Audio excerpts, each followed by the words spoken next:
हे वाल्मीक साहिब जी।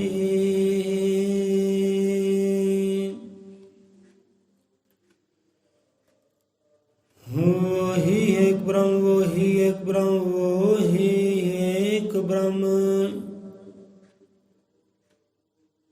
अजर अमर अंडोल, निश्चल पुरुषोत्तम सर्वपूर्णम श्री गुरु वाल्मीकि भगवान जी।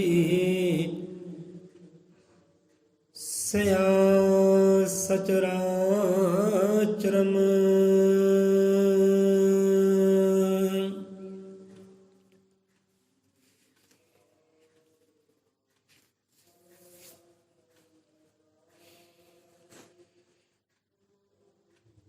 हजर त्रिकालदर्शी श्री गुरु वाल्मीकि भगवान जी महाराज अपने सब जीवां दे अंग संग दाता जी सहाय होण। दाता अपनी मत बख्शे, अपना ज्ञान बख्शे,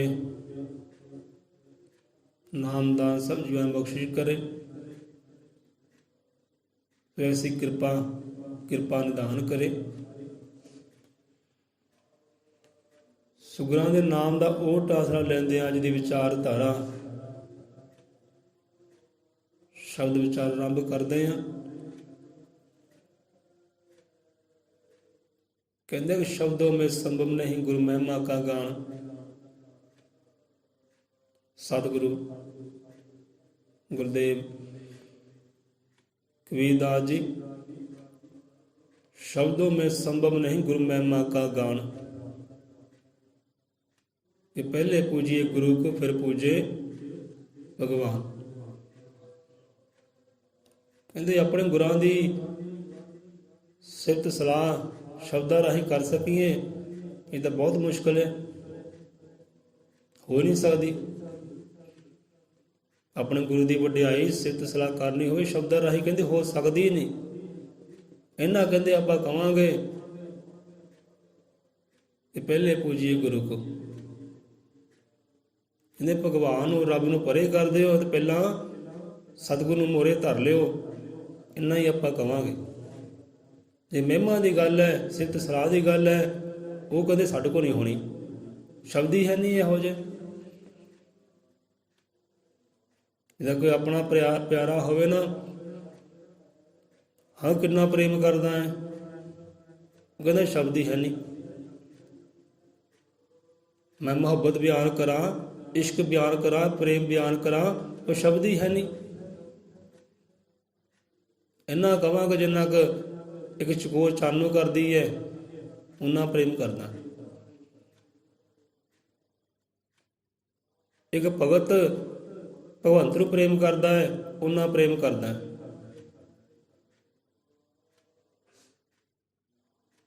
जिन्ना प्रेम एक आत्मा शरीर करती है उन्ना प्रेम करना।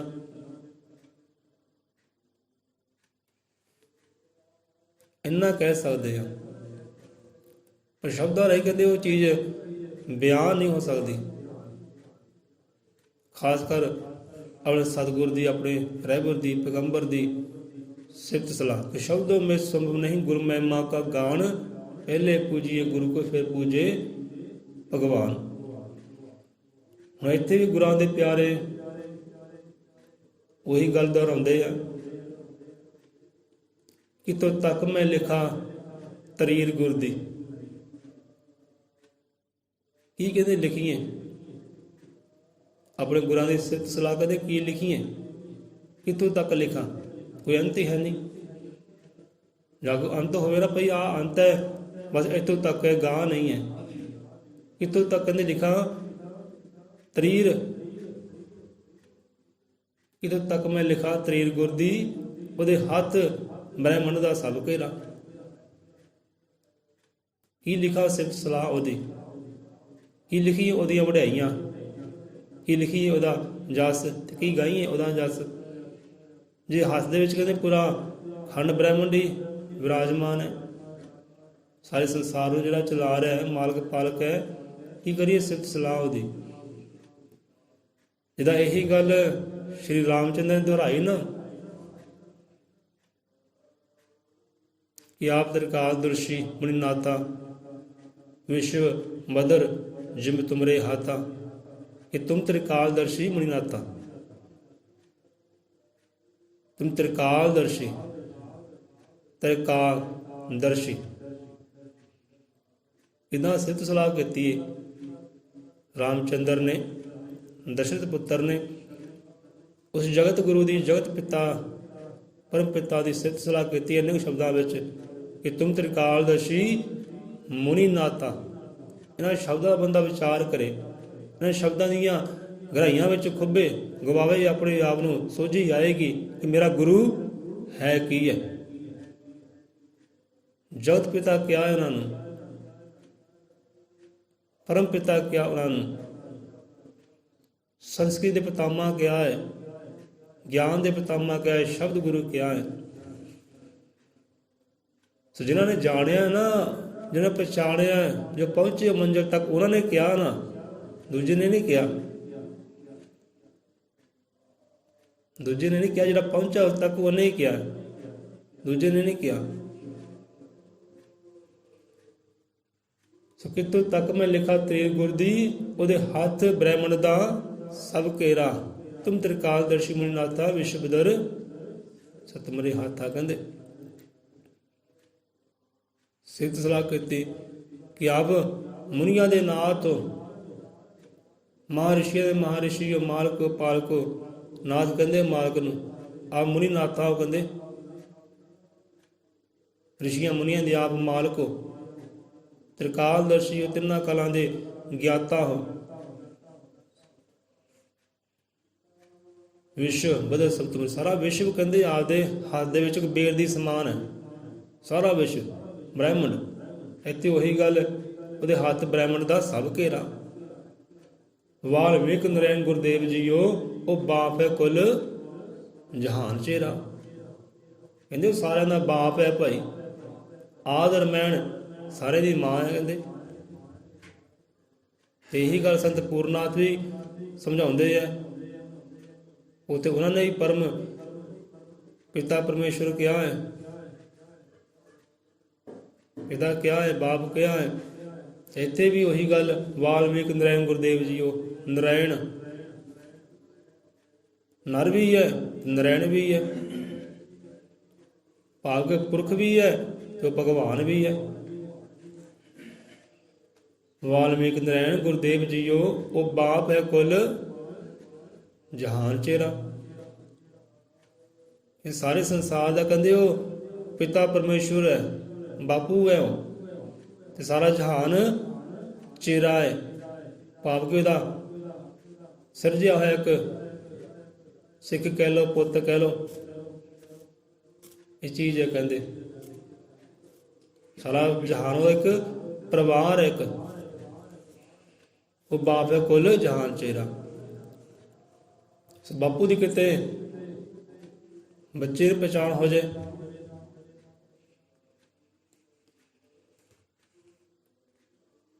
विचार साझा करते अगला कल के विचार से आते हैं।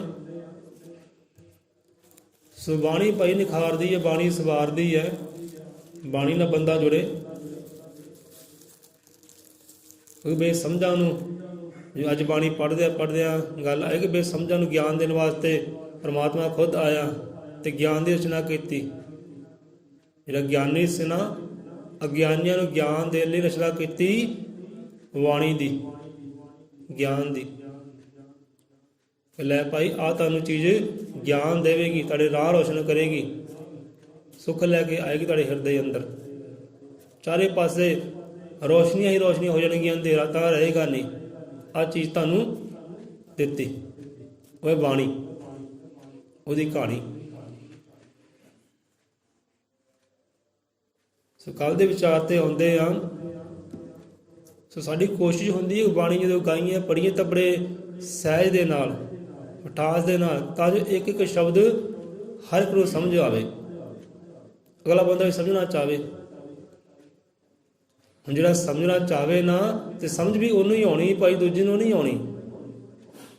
ਜਿੰਨਾ ਮਰਜ਼ੀ ਆਪਾਂ ਹੋਕੇ ਦੇਈ ਜਾਈਏ, ਮਿੱਠੇ ਸੁਰਾਂ ਨਾਲ ਪੜ੍ਹੀ ਜਾਈਏ, ਸਹਿਜ ਦੇ ਨਾਲ ਠਹਿਰਾ ਠਹਿਰਾ ਕੇ ਪੜ੍ਹੀ ਜਾਈਏ, ਗਾਈ ਜਾਈਏ, ਸਮਝ ਉਹਨੂੰ ਆਉਣੀ ਜਿੰਨੇ ਸਮਝਣਾ ਹੈ।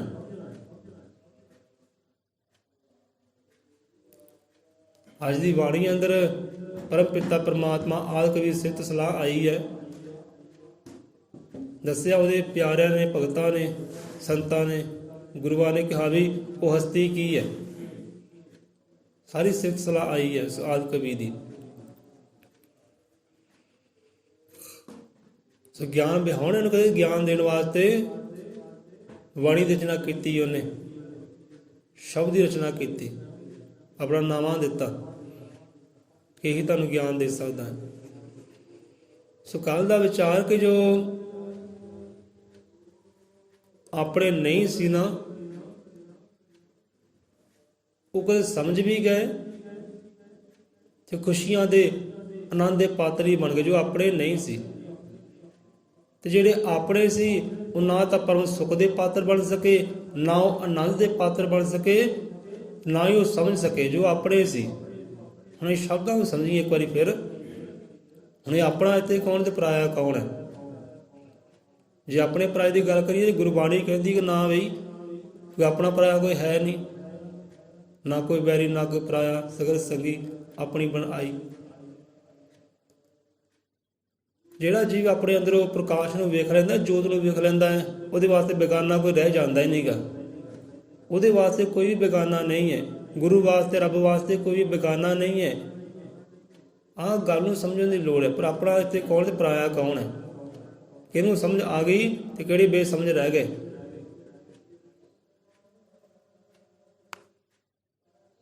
ਇਸ ਕਰਕੇ ਆਪਾਂ ਕਹੀਦਾ ਭਾਈ ਤੁਸੀਂ ਵਿਚਾਰ ਕਰਿਆ ਕਰੋ, ਸਾਡੇ ਤੇ ਨਾ ਰਿਹਾ ਕਰੋ।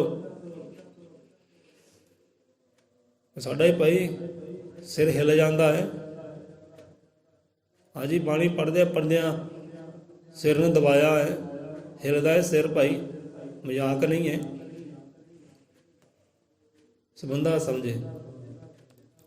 ਹੁਣ ਇੱਥੇ ਆਪਣਾ ਕੌਣ, ਪਰਾਇਆ ਕੌਣ, ਪਹਿਲਾਂ ਇਹ ਗੱਲ ਨੂੰ ਸਮਝੀ, ਅੱਗੇ ਫਿਰ ਵੱਧਦੇ ਹਾਂ ਕਿ ਕਾਸ਼ ਬੰਦੇ ਨੂੰ ਸਮਝ ਆ ਜਾਏ।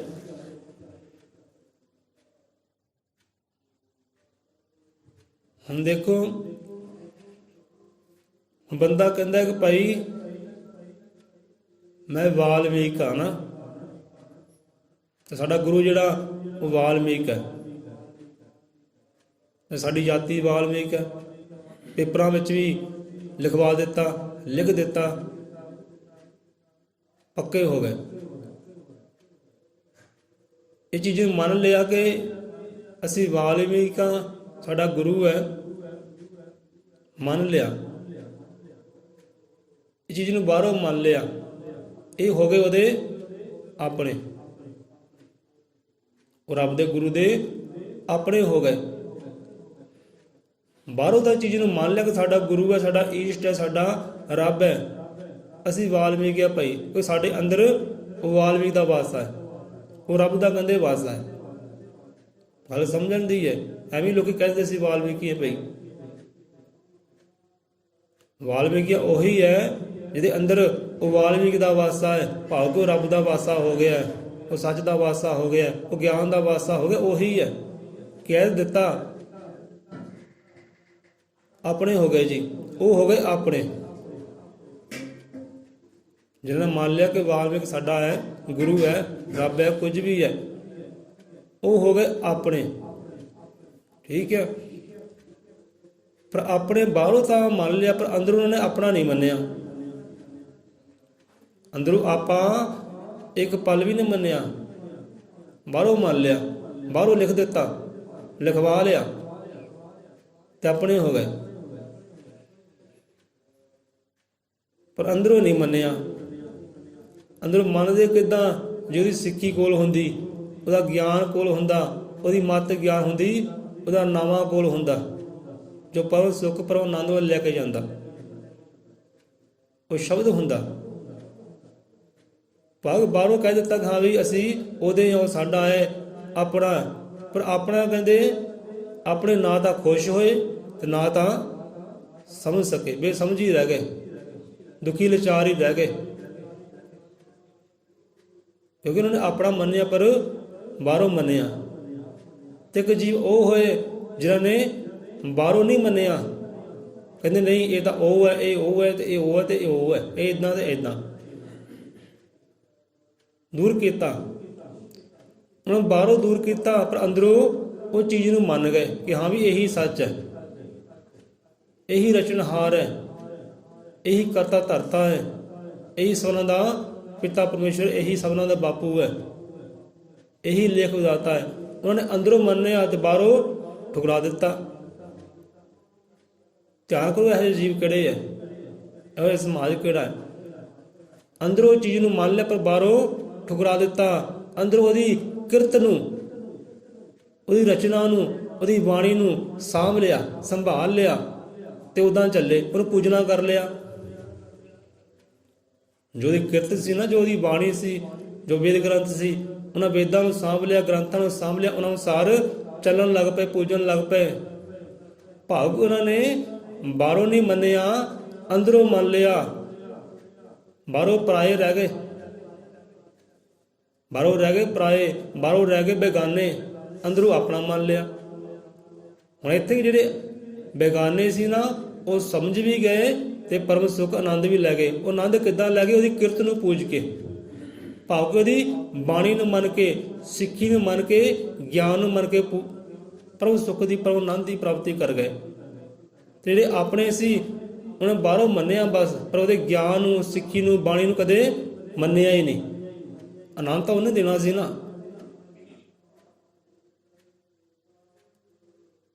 ਜੇ ਉਹਨਾਂ ਬੇਗਾਨਿਆਂ ਨੇ ਬਾਹਰੋਂ ਨਹੀਂ ਮੰਨਿਆ ਪਰ ਅੰਦਰੋਂ ਮੰਨ ਲਿਆ, ਗੱਲ ਅੰਦਰ ਦੀ ਹੈ ਸਾਰੀ, ਹਿਰਦੇ ਦੀ ਗੱਲ ਹੈ। ਹਿਰਦੇ ਤੋਂ ਮੰਨਣਾ ਚਾਹੀਦਾ, ਹਿਰਦੇ ਪੂਜਣਾ ਚਾਹੀਦਾ, ਅੰਦਰੋਂ ਬੰਦਾ ਮੰਨੇ। ਹੁਣ ਅੰਦਰੋਂ ਮੰਨਿਆ, ਵੇਦਾਂ ਨੂੰ ਸਾਂਭ ਲਿਆ, ਗ੍ਰੰਥਾਂ ਨੂੰ ਸਾਂਭ ਲਿਆ, ਬਾਣੀ ਨੂੰ ਸਾਂਭ ਲਿਆ, ਉਹਦੀ ਕਿਰਤ ਨੂੰ ਸਾਂਭ ਲਿਆ। ਹੁਣ ਕਿਰਤ ਕੀ ਹੈ? ਇਹ ਅੱਲਾ, ਈਸ਼ਵਰ, ਗੌਡ, ਵਾਹਿਗੁਰੂ, ਇਹ ਉਹਦੀਆਂ ਕਿਰਤਾਂ ਹੈ ਭਾਈ। ਇਹ ਕੁਰਾਨ, ਬਾਈਬਲ, ਗੁਰੂ ਗ੍ਰੰਥ, ਇਹ ਸਭ ਉਹਦੀਆਂ ਕਿਰਤਾਂ ਹੈ। ਇਹ ਰਮਾਇਣ, ਇਹ ਯੋਗ ਵਿਸ਼ਿਸ਼ਟ, ਸਭ ਉਹਦੀਆਂ ਕਿਰਤਾਂ ਹੈ। ਉਹਨਾਂ ਨੇ ਬਾਹਰੋਂ ਨਹੀਂ ਮੰਨਿਆ, ਬਾਹਰੋਂ ਨਹੀਂ ਪੂਜਿਆ, ਉਹਦੀ ਕਿਰਤਾਂ ਨੂੰ ਸਾਂਭ ਲਿਆ ਤੇ ਕਿਰਤਾਂ ਵਿੱਚੋਂ ਉਹਦੇ ਦਰਸ਼ਨਦਾਰੇ ਵੀ ਕਰ ਲਏ, ਕਿਰਤਾਂ ਵਿੱਚੋਂ ਆਨੰਦ ਵੀ ਪਾ ਲਿਆ, ਸੁੱਖ ਵੀ ਪਾ ਲਿਆ, ਰਾਜ ਭਾਗ ਪਾ ਲਿਆ। ਹੈ ਤੇ ਕਿਰਤਾਂ ਉਹਦੀਆਂ ਹੀ ਨਾ। ਸਹੀ ਗੱਲ ਸਮਝਣ ਦੀ ਹੈ ਭਾਈ। ਜਦ ਬਾਣੀ ਵੀ ਸਮਝਾਉਂਦੀ ਹੈ, ਗੁਰੂ ਮਹਾਰਾਜ ਵੀ ਸਮਝਾਉਂਦੇ ਆ ਕਿ ਯੋਗ ਵਿਸ਼ਿਸ਼ਟ ਵੇਦ ਗ੍ਰੰਥ ਜਿਤਨੇ, ਗੀਤਾ, ਵੇਦ ਗ੍ਰੰਥ, ਪੁਰਾਣ ਜਿਤਨੇ, ਸਭਨਾਂ ਵਿੱਚ ਵਿਚਾਰ ਰਮਾਇਣ ਦੇ ਨੇ। ਬਾਈਬਲ ਅਤੇ ਕੁਰਾਨ ਜੀ ਲੈਂਦੇ, ਸਭਨਾਂ ਵਿੱਚ ਵਿਸਤਾਰ ਕਿਹਦੇ ਹੈ? ਰਮਾਇਣ ਦੇ ਨੇ। ਇਹ ਕਿਰਤ ਹੈ ਉਹ ਆਦਿ ਕਵੀ ਦੀ, ਤੇ ਕਿਰਤਾਂ ਵਿੱਚੋਂ ਬ੍ਰਹਮਣ ਦੇ ਦਰਸ਼ਨ ਹੋ ਸਕਦੇ, ਕਿਰਤਾਂ ਵਿੱਚੋਂ ਉਹ ਕਰਤਾ ਪੁਰਖ ਦੇ ਦਰਸ਼ਨ ਹੋ ਸਕਦੇ ਆ। ਪਰ ਉਹਨਾਂ ਜੀਵਨ ਨੇ ਕੀਤਾ ਕੀ ਹੈ? ਕਿਰਤ ਨੂੰ ਲਿਆ ਸਾਂਭ, ਕਰਤੇ ਨੂੰ ਕਰਤਾ ਭਰੇ। ਪਰ ਜੇ ਕਿਰਤਾਂ ਨੂੰ ਸਾਂਭ ਵੀ ਲਿਆ, ਕਿਰਤਾਂ ਵਿੱਚ ਉਹਨਾਂ ਨੇ ਕਰਤੇ ਨੂੰ ਪੁਣਾ ਕਰ ਲਿਆ। ਤੇ ਜਿਹੜੇ ਕਹਿੰਦੇ ਸੀ ਇਹ ਸਾਡਾ ਹੈ, ਅਸੀਂ ਇਹਦੇ ਹਾਂ, ਜੋ ਆਪਣੇ ਸੀ, ਉਹਦੀ ਕਿਰਤ ਨੂੰ ਸਾਂਭ ਸਕੇ ਨਹੀਂ, ਕਿਰਤ ਨੂੰ ਨਹੀਂ ਸਾਂਭ ਸਕੇ। ਬਸ ਲਿਖਵਾ ਲਿਆ ਕਿ ਅਸੀਂ ਇਹਦੇ ਹਾਂ, ਸਾਡਾ ਹੈ, ਪਰ ਸੱਚ ਨਹੀਂ ਮੰਨਿਆ ਉਹਨੂੰ। ਵਾਕਈ ਸਾਡਾ ਬਾਪੂ ਹੈ, ਵਾਕਈ ਪਿਤਾ ਪਰਮੇਸ਼ਰ ਹੈ, ਵਾਕਈ ਜਗਤ ਗੁਰੂ ਹੈ, ਵਾਕਈ ਆਦਿ ਕਵੀ, ਵਾਕਈ ਲੇਖ ਵਿਧਾਤਾ, ਵਾਕਈ ਆਦਿ ਨਿਰੰਕਾਰ ਹੈ।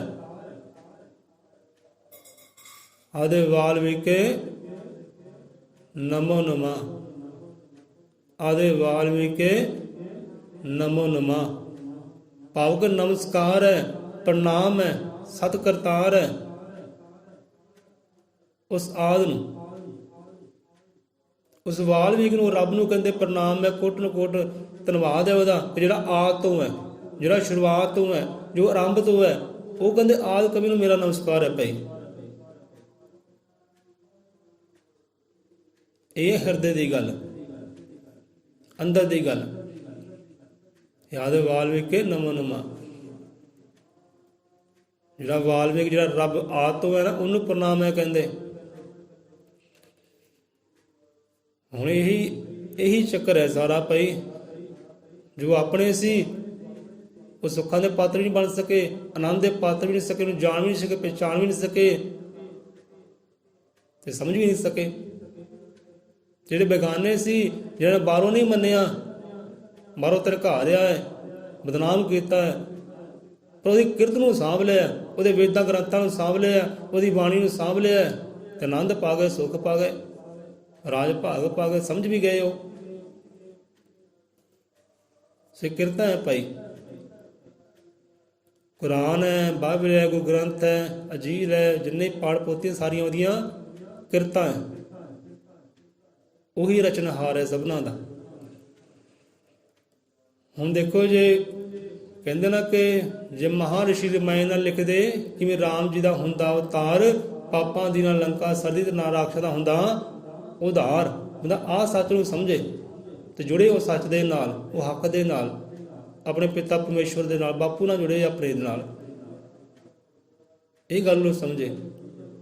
ਜੇ ਮਹਾਰਿਸ਼ੀ ਨਾ ਰਮਾਇਣ ਲਿਖਦੇ, ਕਿਉਂਕਿ ਕਹਿੰਦੇ ਅਗਿਆਨਤਾ ਆਈ, ਲੋਕ ਬੇਸਮਝ ਹੋਏ, ਫਿਰ ਗਿਆਨ ਦੇਣ ਵਾਸਤੇ ਉਹ ਖੁਦਾ ਕਹਿੰਦੇ ਪ੍ਰਮਾਤਮਾ ਆਪ ਆਇਆ ਬੰਦੇ ਦੇ ਰੂਪ ਵਿੱਚ, ਭਾਵ ਕਿ ਵਾਲਮੀਕ ਦੇ ਰੂਪ ਵਿੱਚ ਆਪ ਆਇਆ ਤੇ ਗਿਆਨ ਦੀ ਰਚਨਾ ਕੀਤੀ, ਜੋ ਵਿਸ਼ਿਸ਼ਟ ਰਮਾਇਣ ਦੀ ਰਚਨਾ ਕੀਤੀ, ਸਾਰਿਆਂ ਨੂੰ ਸੁਖ ਬਖਸ਼ਿਆ, ਆਨੰਦ ਬਖਸ਼ਿਆ, ਰਾਹ ਰੋਸ਼ਨ ਕੀਤੇ ਸਾਰਿਆਂ ਦੇ। ਤੇ ਮਹਾਰਿਸ਼ੀ ਨਾਲ ਰਮਾਇਣ ਲਿਖਦੇ ਕਿ ਵੀ ਰਾਮ ਜੀ ਦਾ ਹੁੰਦਾ ਅਵਤਾਰ, ਪਾਪਾਂ ਦੀ ਨਾ ਲੰਕਾ ਸਰਦੀ ਨਾ ਰਾਖਸ਼ ਦਾ ਹੁੰਦਾ ਉਧਾਰ।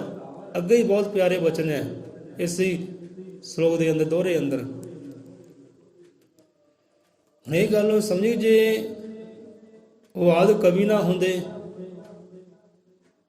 ਵਾਲਮੀਕ ਜੀ ਨਾ ਹੁੰਦੇ, ਕਿੱਥੋਂ ਰਮਾਇਣ ਹੋਣੀ ਸੀ, ਕਿੱਥੋਂ ਸ਼ਬਦ ਹੋਣੇ ਸੀ, ਕਿੱਥੋਂ ਬਾਣੀ ਹੋਣੀ ਸੀ ਤੇ ਕਿੱਥੋਂ ਇਹ ਗਿਆਨ ਹੋਣਾ ਸੀ, ਜੋ ਸਾਰਿਆਂ ਦਾ ਮੁਕਤੀ ਦਾਤਾ ਹੈ। ਗਿਆਨ ਕਿੱਥੋਂ ਹੋਣਾ ਸੀ? ਇਹ ਨਹੀਂ ਸੀ ਹੋਣਾ। ਜੋ ਮਹਾਰਿਸ਼ੀ ਵਾਲਮੀਕ, ਆਦਿ ਕਵੀ ਵਾਲਮੀਕ ਨਾ ਹੁੰਦੇ, ਇਹ ਚੀਜ਼ਾਂ ਨਹੀਂ ਸੀ ਹੋਣੀਆਂ। ਨਾ ਕਹਿੰਦੇ ਰਮਾਇਣ ਹੋਣੀ ਸੀ। ਰਮਾਇਣ ਤੋਂ ਭਾਵ ਗਿਆਨ, ਉਹ ਬਾਣੀ, ਉਹ ਸ਼ਬਦ, ਅਖਰੀ ਗਿਆਨ, ਕਲਮ ਦੀ ਤਾਕਤ। ਨਾ ਕਹਿੰਦੇ ਚੀਜ਼ ਹੋਣੀ ਸੀ, ਨਾ ਰਮਾਇਣ ਹੋਣੀ ਸੀ।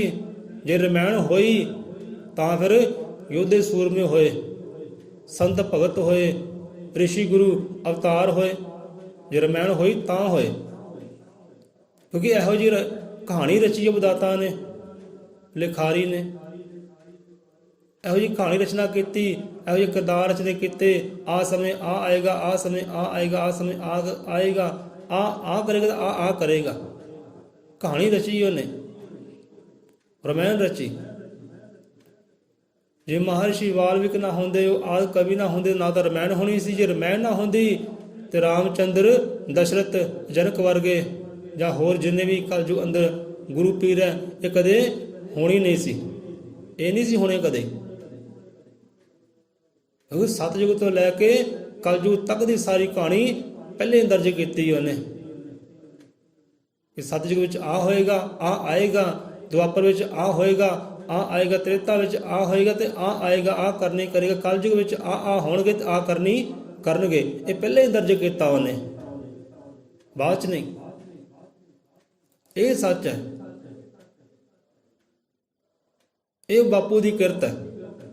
ਇਹ ਕਿਰਤ ਨੂੰ ਬੰਦਾ ਸਮਝੇ, ਇਹ ਸੱਚ ਨੂੰ ਬੰਦਾ ਸਾਂਭੇ, ਤੇ ਜਿਹੜਾ ਇਸ ਸੱਚ ਨੂੰ ਸਾਂਭ ਗਿਆ ਨਾ, ਉਹਦੇ ਪਾਰ ਉਤਾਰੇ ਹੋਏ ਹੈ। ਜਿਹੜੇ ਸੱਚ ਤੋਂ ਦੂਰ ਹੋ ਗਏ, ਵਾਜੂ ਡੁੱਬੇ ਫਿਰਦੇ ਹੈ ਨਸ਼ਿਆਂ ਦੇ ਦਲਦਲ ਅੰਦਰ, ਅਗਿਆਨਤਾ ਦੇ ਦਲਦਲ ਅੰਦਰ ਅੱਜ ਵੀ ਡੁੱਬੇ ਫਿਰਦੇ ਆ। ਅੱਜ ਵੀ ਹਾਏ ਹਾਏ ਹੈ ਬਸ। ਧੰਨ ਤਾਂ ਹੈ ਹੀ ਨਹੀਂ, ਸ਼ੁਕਰਾਨੇ ਉਹਦੇ ਹੈ ਹੀ ਨਹੀਂ। ਆਪਣੇ ਹੋ ਗਏ ਵੀ ਬੇਸਮਝ ਹੋ ਗਏ ਆ। ਜੇ ਮਹਾਰਿਸ਼ੀ ਦਾ ਰਮਾਇਣ ਲਿਖਦੇ ਕਿਵੇਂ ਰਾਮ ਜੀ ਦਾ ਹੁੰਦਾ ਅਵਤਾਰ, ਇਹਦੇ ਨਾ ਰਮਾਇਣ ਹੋਣੀ ਸੀ, ਨਾ ਰਾਮ ਹੋਣਾ ਸੀ।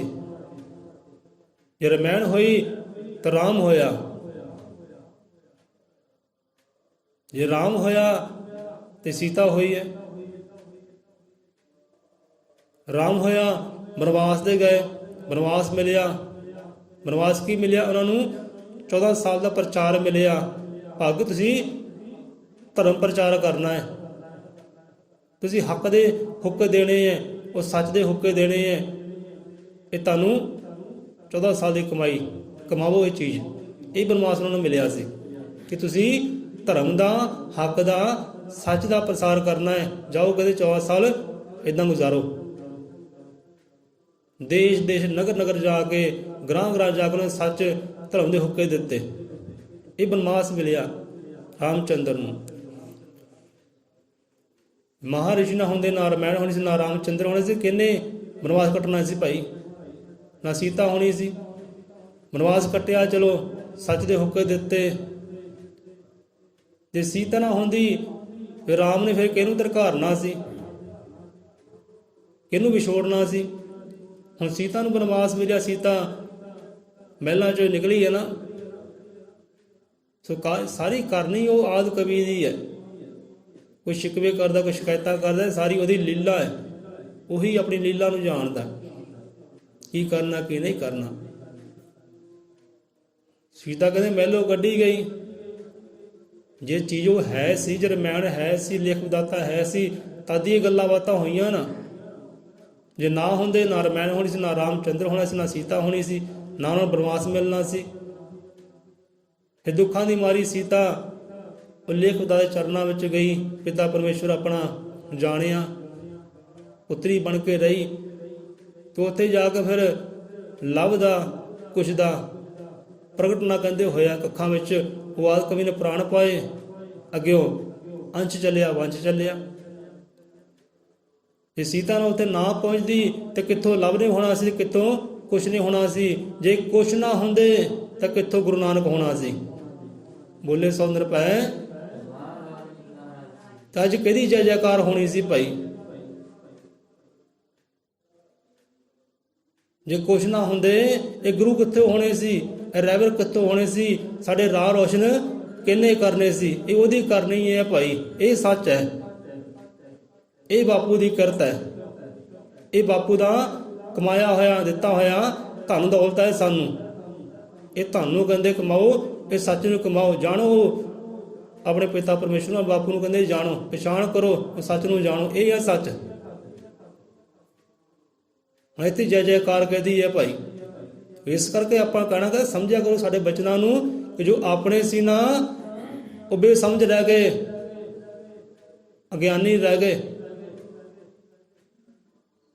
ਉਹ ਆਨੰਦ ਸੁੱਖਾਂ ਤੋਂ ਦੂਰ ਰਹਿ ਗਏ।